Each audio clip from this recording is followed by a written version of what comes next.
Assalamu alaikum dear viewers and well wishers, welcome back to my YouTube channel EGS English by Shahin sir. প্রিয় হবু শিক্ষকবৃন্দ, আপনারা যারা 18তম লিখিত পরীক্ষা দিবেন ইংরেজি স্কুল লেভেলের, আমি তাদের সঙ্গে আজকে আলোচনা করছি paraphrasing poem or short story.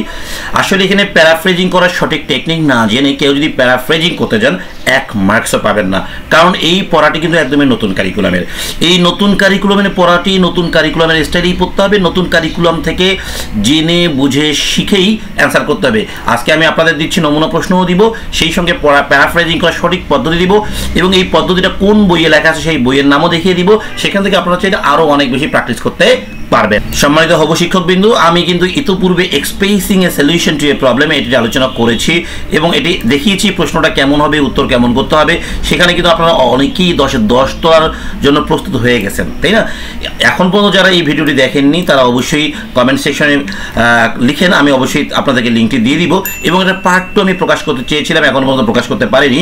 আপনারা যারা পার্ট 2 দেখতে চান বলবেন, তাহলে আমি খুব তাড়াতাড়ি এটা প্রকাশ করার চেষ্টা করব, কারণ আসলে ইন্সপিরেশনটা কম আসতেছে। আমার অন্যান্য ভিডিওতে প্রচুর ভিউজ হলেও এই এনটিএস এর ভিডিওগুলোতে ভিউ কিন্তু আমার অনেক কম। আসলে কম হওয়ার কারণ আছে, আমার 90% ভিউয়ার্স বা সাবস্ক্রাইবার্সই হচ্ছে স্টুডেন্ট, আপনারা না। আপনারা তো টিচার মানুষ, প্রায় হবু টিচার, তাই না? আপনাদের দোষ নেই এখানে। যাই হোক, আজকে আলোচনা করছি paraphrasing poem or short story. Okay, এইটা কিভাবে প্রশ্ন আসবে এবং কিভাবে উত্তর করতে হবে সেটাই আলোচনার বিষয়। প্রিয় হবু শিক্ষক কিন্তু চলুন কথা না বাড়িয়ে চলে যাই মূল পর্বে। তবে মূল পর্বে যাওয়ার আগে আপনারা যারা এখন পর্যন্ত আমার চ্যানেলকে সাবস্ক্রাইব করেনি, সাবস্ক্রাইব করে রাখেন, কারণ আপনারা শিক্ষক হয়ে গেলে কিন্তু অবশ্যই আপনাদের নতুন কারিকুলামের উপরে ট্রেনিং নিতে হবে এবং নতুন কারিকুলামের যে বিষয়গুলো থাকবে 6 থেকে 10 পর্যন্ত যে সাবজেক্ট থাকবে ইংরেজি, সেটার প্রতিটা ক্লাস কিন্তু আমার দেয়া আছে ইউটিউবে এবং ক্লাসগুলো আপনারা দেখতে পারবেন।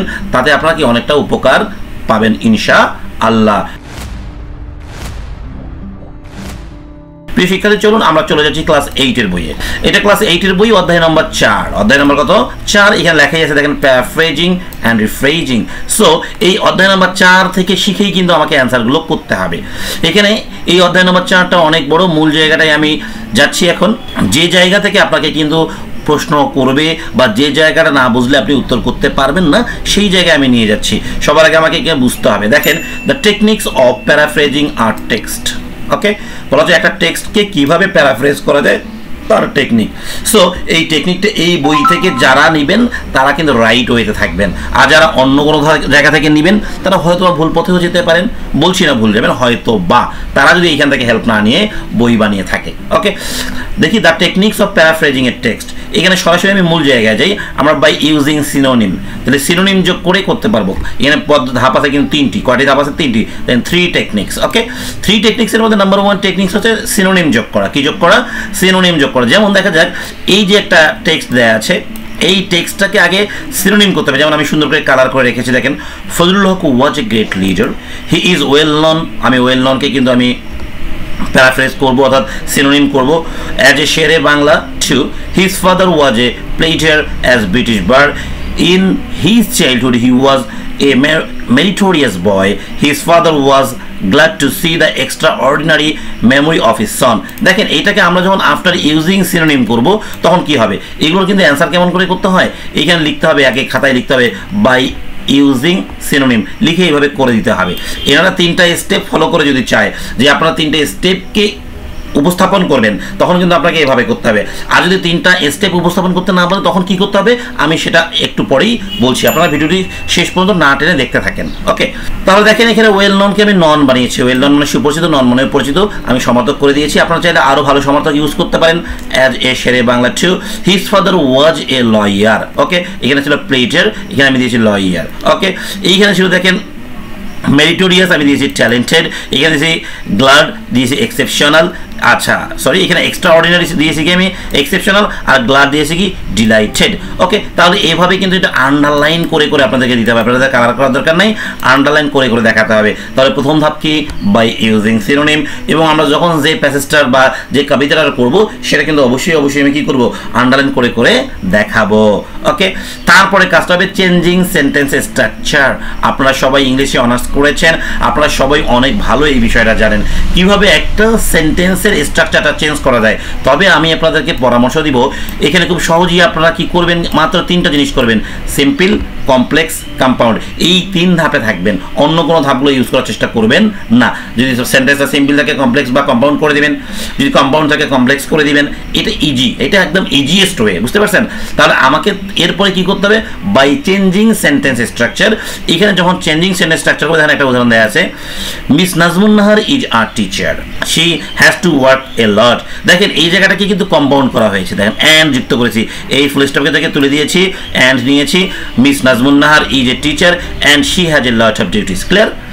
Because of her tight work schedule, she feels exhausted, and that is why she needs leisure for time for relaxation and recreation. তাহলে এইখানে দেখেন আমরা এইটাকে, এই বাক্যটাকে কি করেছি? Sometimes she feels exhausted as complex করেছি। কি করেছি বলেন তো? কমপ্লেক্স। সো এগুলো আপনারা কিন্তু আপনাদের টেকনিক ইউজ করে সিম্পল, কমপ্লেক্স, কম্পাউন্ড করতে পারবেন, এবং চাইলে আপনারা সেটাকে নেগেটিভ, ইন্ট্রোগেটিভ করতে পারবেন, তাই না? এগুলো ইচ্ছা মতো আপনারা কিন্তু সেন্টেন্স স্ট্রাকচার চেঞ্জ করে করতে পারবেন। এবার দেখেন আছে বাই এডিং অর রিমুভিং ওয়ার্ডস, অর্থাৎ আমাদেরকে কিছু ওয়ার্ডস অ্যাড করতে হবে অথবা রিমুভ করতে হবে। যে কোনো একটা করলেই আমার মনে হয় ইজি হবে। আপনারা চাইলে অ্যাড করতে পারেন অথবা রিমুভ করতে পারেন। আপনারা যেহেতু সবাই ইংরেজি স্টুডেন্ট, অ্যাড রিমুভ দুটোই বুঝেন, তবে অ্যাড করাটা কিন্তু ইজি, রিমুভ করাটা কিন্তু একটু হার্ড। অ্যাডের জন্য আমি কিছু টেকনিক আপনাদের দিচ্ছি, যে শব্দগুলো অ্যাড করলে আপনাদের মনে হয় ইজি হবে। চলুন একটু দেখিয়ে দিই কোনগুলো অ্যাড করলে আপনার জন্য ভালো হবে। সম্মানিত শিক্ষকবৃন্দ, আপনারা চাইলে অ্যাড এইভাবে করতে পারেন। দেখেন এই যে নট অনলি বাট অলসো, এগুলো অ্যাড করতে পারবেন। It is remember that, after that, finally, we should remember that, অথবা we should not forget that, এগুলো আপনারা অ্যাড করতে পারবেন। অ্যাড করাটা কিন্তু ইজি। ওকে, আপনারা চাইলে কিছু শব্দ রিমুভ করে আবার কিছু শব্দ অ্যাড করতে পারেন। এইভাবে করে করতে হবে। ওকে, এবং অ্যান্সারটা কীভাবে করতে হবে, কীভাবে লিখতে হবে সেটা আমি দেখিয়ে দিই। এইটা কিন্তু অ্যান্সার লেখার নিয়মটা হচ্ছে এরকম। সর্বপ্রথম দেখেন এইটা কিন্তু কোশ্চেন, এটা হলো কোশ্চেন, এই যে এই পার্টটা হলো কোশ্চেন। আমি একটা কোশ্চেন আপনাদেরকে দিলাম, আপনারা স্ক্রিনশট করে নেন প্র্যাকটিস করার জন্য। এটা হলো কোশ্চেন। ওকে, এবার কি করবেন? Using synonym, by using synonym words. এই যে এইবার ইউজিং সিনোনিম ওয়ার্ডস করে নিলাম, করে আমি যেগুলোকে চেঞ্জ করেছি, যেগুলো সিনোনিম করেছি, এগুলো দেখিয়েছি। তারপরে বাই চেঞ্জিং সেন্টেন্স স্ট্রাকচার করেছি। ওকে, এটা একটু স্ক্রিনশট করে নেন, আপনারা এরকম বেশ কিছু প্র্যাকটিস করবেন। ওকে, তারপর অ্যাড অর রিমুভ কিছু করেছি, add or remove. Okay, add or remove করেছি। ওকে, এবার আমাদেরকে যদি হচ্ছে ওনারা বলে দেয় যে ডাইরেক্ট যে বলে যে একটা টেক্সট দিয়ে বলে এটা প্যারাফ্রেজ ইট, যদি এরকম প্যারাফ্রেজ বলে দেয় তখন কিন্তু আমাদের কি করতে হবে? বাই ইউজিং সিনোনিম, হ্যাঁ, by using changing sentence structure, by adding or removing, এই কথাগুলো বলতে হবে না। সরাসরি আমরা ফাইনাল অংশে যাব। অর্থাৎ একই সঙ্গে আমরা কি করব? একই সঙ্গে সিনোনিম করব, সিনোনিম করার পরে ওই বাক্যটাকে কি করব? সেন্টেন্স স্ট্রাকচার চেঞ্জ করব, অ্যাড অর রিমুভ করব, করে একবারই উত্তর সাজিয়ে দেব। সম্মানিত শিক্ষকবৃন্দ, আমি যে জায়গা থেকে কাজটি করেছি দেখেন, এটা পৃষ্ঠা নাম্বার হচ্ছে 50। ওকে, এই 50 পৃষ্ঠার এই জায়গাটি করেছি, আপনারা একটু দেখবেন। ক্লাস 8-এর বোর্ড বই, এটা ডাউনলোড আপনি যদি ইন্টারনেট থেকে করেই দেখতে পারবেন, কারো কাছ থেকে বই নিতে যাইতে হবে না। ওকে, এইবার আমি আপনাদেরকে দেখাবো পরীক্ষায় কেমন আসতে পারে, আপনাদের পরীক্ষায় কেমন আসতে পারে। এই যে 4.3.3 একটা আমরা টেক্সট পাবো এখন, এখানে একটা বড় টেক্সট। এই টেক্সটটা থেকে পুরো টেক্সটটা বা অল্প টেক্সট বা একটা ছোট করে টেক্সট বা অন্য কোনো একটা টেক্সট এরকম দিবে। দেওয়ার পরে আপনাদেরকে কি করতে পারে? এইরকম ডাইরেক্ট প্রশ্ন বলবে, let's paraphrase and conversation in groups. এই কনভারসেশন কথাটা বলবে না, লেটস প্যারাফ্রেজ। চলুন এখন প্যারাফ্রেজ করি। সো এই যে এরকম কিছু আমাদের টেক্সট দিবে, দিয়ে বলবে এটাকে প্যারাফ্রেজ করো। ওকে, তাহলে এইটাকে যখন আমরা প্যারাফ্রেজ করব, সো ওরা ডাইরেক্ট যখন বলবে প্যারাফ্রেজ, তখন কিন্তু আমাদের বাই ইউজিং সিনোনিম এটা বলার দরকার নেই, হ্যাঁ, by changing sentence structure, by adding or removing some words, এগুলো বলার দরকার নেই। সরাসরি আমি কি করব? সরাসরি এখান থেকে যেগুলো সিনোনিম করার আগে করে নিব, আমি মনে মনে করে নিব। তারপর সেন্টেন্স স্ট্রাকচার যেটা চেঞ্জ করার দরকার মনে মনে সেন্টেন্স স্ট্রাকচার চেঞ্জ করে নিব বা সাজিয়ে নিব। তারপরে কোনো শব্দ অ্যাড বা রিমুভ করার প্রয়োজন হলে সেগুলো করে নিয়ে একবারে উত্তর সাজিয়ে দিব। আমি আবারও বলছি, যখন ডাইরেক্ট বলবে লেটস প্যারাফ্রেজ, চলো প্যারাফ্রেজ করি বা প্যারাফ্রেজ করো, যখন এরকম বলবে তখন আপনি কি করবেন? বাই ইউজিং সিনোনিম, হ্যাঁ, by changing sentence structure, by adding or removing, এগুলো কোনো কিছু করবেন না বা বলবেন না। না বলে কি করবেন? সরাসরি যে পার্টটুকু মনে করি এই পার্টটুকু আসছে, এইখানকার কোনগুলো শব্দ কি করা যায়? প্যারাফ্রেজ করা যায়, মানে সিনোনিম করা যায়। মনে মনে সিনোনিম করে নেবেন, যেগুলো সিনোনিম করবো। করার পরে এগুলোরই সেন্টেন্স স্ট্রাকচারটা চেঞ্জ করে নেবেন, নেওয়ার পরে অ্যাড অর রিমুভ করে দিবেন, একবারে অ্যান্সার হয়ে যাবে।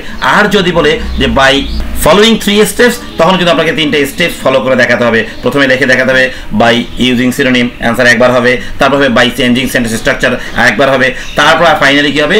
By adding or removing some ওয়ার্ডস। আশা করছি আপনারা বুঝতে পেরেছেন।